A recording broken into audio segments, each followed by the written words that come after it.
अच्छा, अभी तक हम समझते हैं कि शुभ कर्म और सत्कर्म एक ही है। ज्यादातर लोग ऐसा समझते हैं कि भाई हम सत्कर्म कर रहे हैं और वैद्य कह देते कि हम शुभ कर्म कर रहे हैं, पर ये दोनों कर्म अलग अलग होते हैं। शुभ कर्म है जो हमें स्वर्ग भेजे, जो हमें यज्ञ है, पूजा है, पाठ है और सकाम है, तो वो शुभ कर्म तो है, पर सत्कर्म नहीं है, क्योंकि उसका सत्य से कोई लेना देना नहीं है। उसमें भी तो वासना छुपी है कि हम स्वर्ग चले जाएंगे तो जो देवता बन जाएंगे, अपन उसको भोग भोगेंगे, वासना बैठी है। इसलिए वो शुभ कर्म तो है, देवता तो बनाएगा लेकिन मुक्त नहीं करेगा, दिव्य नहीं बनाएगा, भगवान का पार्षद नहीं बनाएगा। देवता बनना अलग बात है, भगवान का पार्षद बनना अलग बात है, हैं? भगवान का पार्षद बनने के बाद में फिर आदमी जीवन मुक्त हो जाता है। तो वो जो रास्ता है वो सत्कर्म से निकलता है, वो स्वर्ग का रास्ता शुभ कर्म से निकलता है। इसलिए यहां ये नहीं कहा कि शुभ कर्म समाचर, नहीं तो वो देवलोक को चला जाता। ज्ञान वैराग्य को जगाने के लिए शुभ कर्म की जरूरत नहीं है, बोले तो सत्कर्म की जरूरत है। अभी जो कथा में आप लोग जो श्रवण कर रहे हो ये सत्कर्म है, इसी को दूसरे शब्दों में सत्संग कह देते हैं। बिनु सत्संग विवेक न होई। तो सत्संग से विवेक जागृत होता है। विवेक का मतलब होता है सत्य और असत्य को अलग अलग समझ पाना। अभी तो हम असत्य को सत्य समझते हैं और सत्य को असत्य समझते हैं।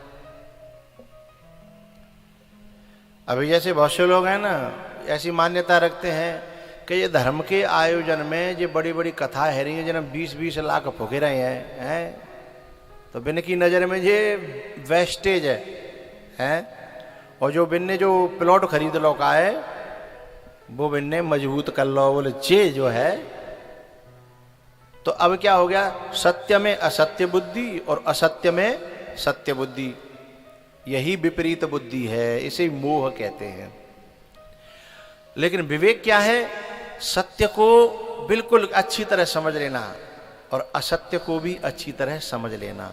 और यह जानकारी बिना विवेक के होने वाली नहीं है। बिना सत्संग के विवेक नहीं होगा, विवेक के बिना ये जानकारी नहीं होगी, और ये जानकारी नहीं होगी तो यात्रा सही दिशा में चलने वाली नहीं है। चाहे जन्म बीत जाए 1000, 1000 जन्म बीत जाए तो भी यात्रा नहीं होगी, क्योंकि जब रास्ता ही पहले पता नहीं है जाओगे कहां। और जैसे यात्रा, जैसे हमें रास्ता पता चल जाए, हमारी मंजिल पता चल जाए, तो फिर यात्रा शुरू हो जाएगी। सत्कर्म समाचार, ऐसी आकाशवाणी हुई। तो हे सनत कुमारो, सत्कर्म की खोज में मैं चलते चलते चलते चलते और यहां बद्रीनाथ तक आ गया हूं। अब आप ही बताओ कि वो सत्कर्म कौन सा है। तो सनत कुमारों ने कहा, ज्ञान और वैराग्य को जीवित करने वाला सत्कर्म है श्रीमद् भागवत की कथा। नारद जी ने कहा, भागवत की कथा?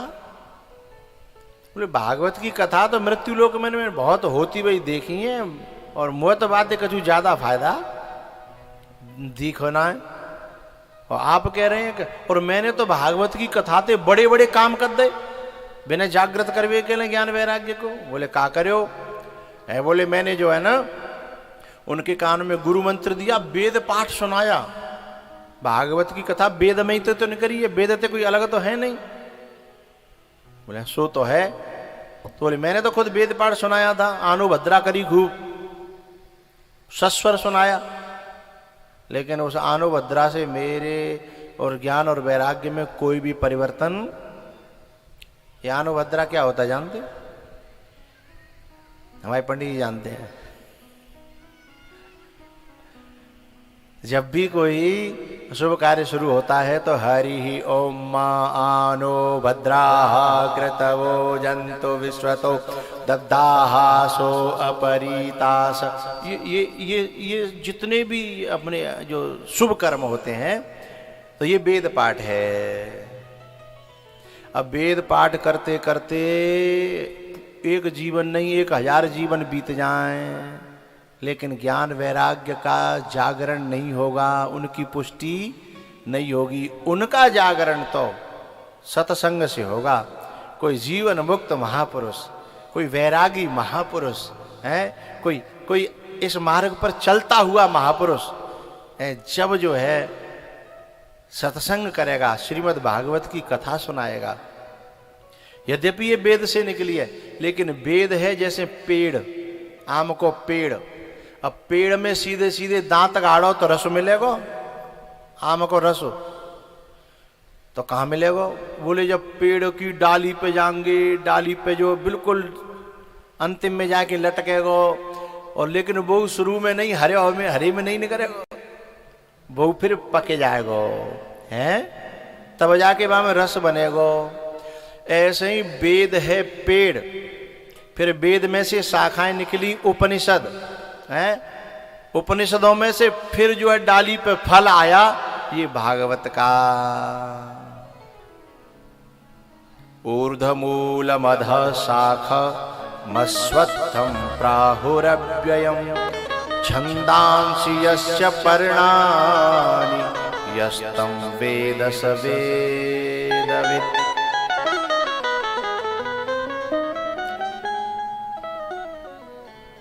तो ये जो फल है आया तो उन्हीं पेड़ों में होकर के ये रस फल में, लेकिन पेड़ में दांत गाड़वे थे, रस तो दूर हो सकते हैं, गांठ के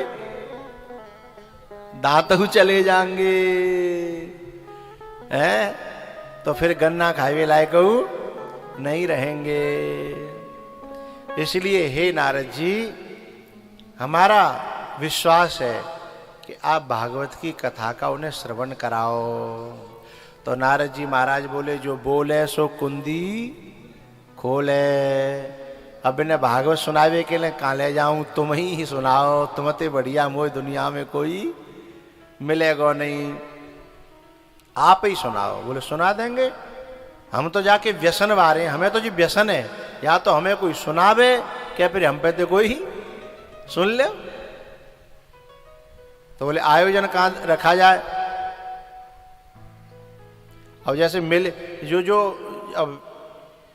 नारद जी जो कार्यक्रम कराएंगे, क्योंकि नारद जी संत हैं, अब संत कोई कार्यक्रम करावेगो तो वो ये देखेगा कि मैं भगत लोग कहाँ ज्यादा आए, बिन के बीच में धरे हो जाए, सो बिन ने ज्यादा ते ज्यादा फायदा। अब गृहस्थी होगो वो तो भैया मैं खेतम करे, मैं पैसा खर्च कर रहा हूँ, मेरी जमीन में होनी चाहिए। लेकिन संत होगो तो बुझ देखोगो सबको फायदा कहाँ होगो, ऐसी जगह चुनी जाए कि सब चारों तरफ ते आ जाए। नारद जी ने कहा, प्रभु ये बद्रीनाथ पे तो यहाँ चढ़ाई बहुत ज्यादा है, अब तो खैर रास्ता बन गई है, लेकिन ये कथा तो बहुत पुराने समय की है, जब कोई रास्ता आने जाने का था ही नहीं। वहां पे कोई वही पहुंचता था जो घर ते सब ते मिलजुल के राम श्याम राम राम श्याम श्याम करके रोआ राट करके वो जाता था, और बिन में ते हजारों में ते कोई एक आध लौट करके आता था। तो ऐसा व्यक्ति मिलेगा वहां तो कितनी व्यक्ति पहुंच पाएंगे? तो बोले यहाँ कोई आए नहीं पावेगा, आपने कृपा करके नीचे चलो। बोले कहाँ? बोले हरिद्वार। हरिद्वार तक सब पहुंच सकते हैं? बोले ठीक है चलो। वैसे हरिद्वार भी एक तरह से हमारे भारत को कोना ही है, वहां से ऊपर फिर चढ़ाई है, फिर पहाड़ है, लेकिन जो समतल जमीन है उसका छोर है हरिद्वार।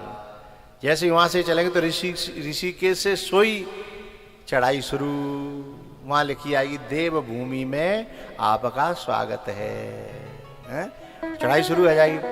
तो समतल भूमि का एंड है।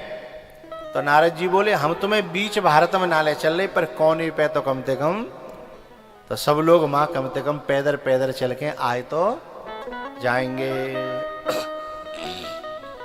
तो जब कथा तय भई, पक्की है गई, नारियल लग गो कि चलो हरिद्वार में कथा होगी, तो सूचना चारों तरफ फैल गई।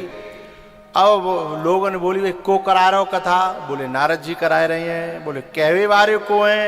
बोले ब्रह्मा जी के सृष्टि के सबसे प्रथम पुत्र, विरक्त अवधूत ब्रह्मज्ञानी सनत कुमार। ब्रह्मा जी ने सबसे पहले, जो मनु शत्रुपा से पहले भी, किनको? सनत कुमारों को पैदा किया था। तो इतना बोले, इतने बड़े कथावाचक आ रहे हैं। जैसे पहले तो ये सोच करके बड़ा माना जाता था वक्ता कि वो विरक्त कितना है, ज्ञानी कितना है और उसकी साधना कितनी है ना। पहले ऐसे माना जाता था बड़ा। बोले अब वैसे माना जाता है। बोले कितने में आ रहे हो? बोले 10 लाख में। तो बड़ो होगा भाई, भाई बहुत बड़ो, 10 लाख में आ रहे हो हैं? तो फिर भीड़ जी देखे हुए जाते हैं कि चलो इतने में आ रहे हो, देख तो वहां में हैं। अरे फ्री के तो बारात में रसगुल्ला भी फीके फीके डोल रहे हैं। फ्री के तो रसगुल्ला भी बारात में फीके फीके डोलते हैं, और मोल की तो रबड़ी को जो दोन आए बूझ खुच खुच के खा लो जाता है, जो पैसनते आए हुए ना है। और मैंने तो भगवान की कृपा से, आपकी दुआओं से दोनों अनुभव करे हैं, फ्री के भी और मोल के भी हैं। कभी फ्री में भी कथा बांटी थी हैं, तो उसका भी अरे बोले फ्री के बाबा उठा लायो, कछु ना है, वैसे ही है, फ्री के हैं बताते ले आयो, कछु ना मम्मा कोई बोना, सिवाय ताली के माँ कछु है तो ना है। अरे मैंने कही भैया जी तो मामलो गड़बड़ है रो है। तो उस जमाने में जो कीमत होती थी भाई, विरक्त हैं, ज्ञानी हैं और भक्त हैं, तो कथा कितनी ऊंची होगी। और करावे बारे नारद जी हैं, नारद जी का वैसे वैसे टुच्ची मुच्ची है तो लाएंगे नहीं। जब वे खुद सुनवे बैठेंगे हैं तो कोई कहवे बारा, कोई दमदार ही होगा। जब जे शोरगुल मचो, अरे साहब चारों तरफ से, और ऋषि मुनि संत महात्मा, तीर्थ नदियां, देव, और पैदल पैदल न आए रे, भागे भागे भृगु ऋषि पकड़े अपनी धोवती है और रेस दौड़ रहे। अच्छा कोई बालक दौड़ रहे हो तो अनोख ना लगत हो, कोई भारी भरकम आदमी कोई ऐसी वैसी बात पे तो दौड़ेगा नहीं। जो भृगुर वशिष्ठ चवनश्च गौतमो मेदा तिथिर देवल देवरातो, परशुराम अपने फरसा लेके दौड़े चले आ रहे। सो जो देखे बोले भैया का है गो, परशुराम दौड़ रहे हैं। तब एक ने बताई कि भगवान की कथाएं, तो बोले जब परशुराम जा रहे हैं तो कोई छोटी मोटी कथा नहीं होगी। सो छोटे मोटे तो बिना ही देख के भागन लगे पीछे हैं। मृकंड पुत्रात्रिज पिप्पलादः योगेश्वरौ व्यास पराशरौ च,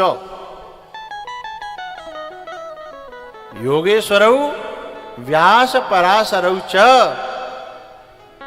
सर्वेप्यमी मुनिगणः सहपुत्र शिष्यः।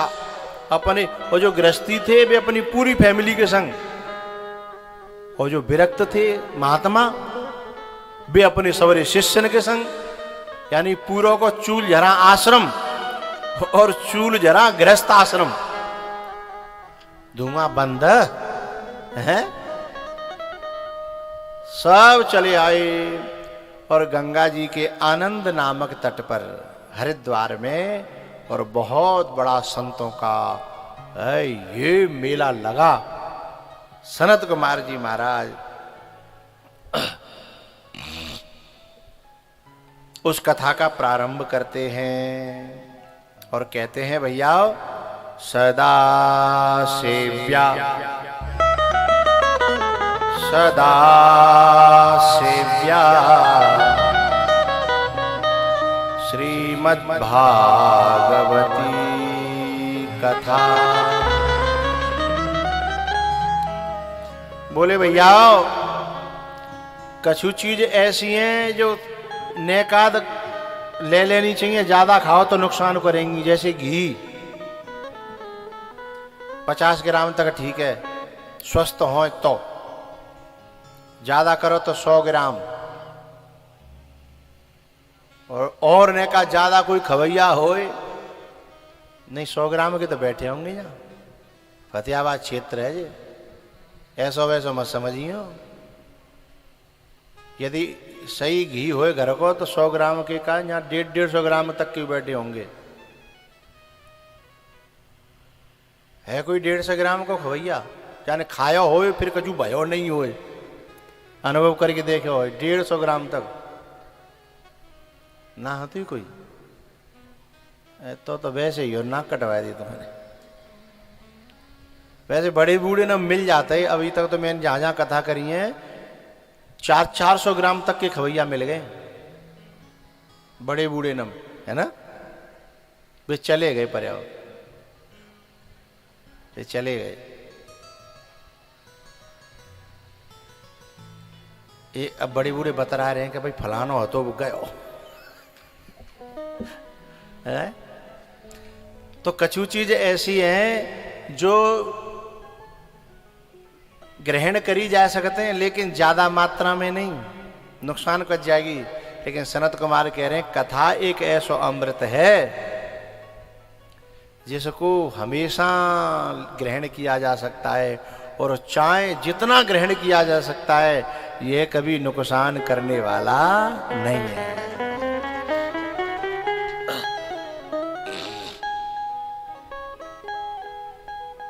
काऊ ने पूछे कि महाराज घी खाए हुए थे तो बुद्धि बढ़ती है, बल बढ़ता है, शरीर में ग्रीसिंग होती है, अच्छा रहता है। बोले इस कथा से क्या होता है? तो सनत कुमार कहते हैं भैया यस्यः श्रवण मात्रेण, जिस भगवान को पाने के लिए जह लगे साधन वेद बखानी, वेदों में एक आध हजार नहीं एक आध लाख साधन बताए गए हैं, लेकिन तो भी मिले मिले न मिले वो परमात्मा यदि कथा को श्रद्धा और विश्वास से सुना जाए तो फिर कछु करवे की जरूरत ना, न हवन न यज्ञ न व्रत न उपवास न कछु, केवल कथा का व्यसन लग जाए। तो क्या कह रहे हैं इसमें एक शब्द जोड़ा मात्र, यस्यः श्रवण मात्रेण, इसके श्रवण मात्र से। ये नहीं है कि जाके संग में जेव करना पड़ेगा, बहु करना पड़ेगा, जो करना पड़ेगा, ना ना। ये जो कथा के बाद में भंडारों करते हैं भी बढ़िया है, अच्छी बात है। कछु लोगों ने कि अन्न पेटम पच जा दो है, लेकिन यहाँ सनत कुमार तो कह रहे हैं केवल कथा श्रवण का महत्व है। यस्यः श्रवण मात्रेण, इसके केवल सुनने मात्र से हरि चित्तम समाश्रयेत, स्वयं विष्णु भगवान उसके चित्त में अपना आसन लगा के बैठ जाते हैं कि ले में आएगा। सनत कुमार ने कि जब जाते ज्यादा काले हो गए भैया, तीनों लोकों का मालिक तुम्हारे हृदय में आकर के आसन लगा करके बैठ गया है, अब और क्या चाहिए? बोले बात तो सही है, इसीलिए ये कथा है सदा सेव्या, सदा सेव्या। एक और बात कही सनत कुमारों ने, किम श्रुतई बहुभिः शास्त्रैः पुराणैश्च भ्रमावहै। बोले यदि भागवत की कथा में श्रद्धा हो जाए तो फिर बहुत पुराणों की और शास्त्रों की ज्यादा चक्कर में पड़ने की जरूरत नहीं, तो मामला बनने के बजाय और बिगड़ जाएगा।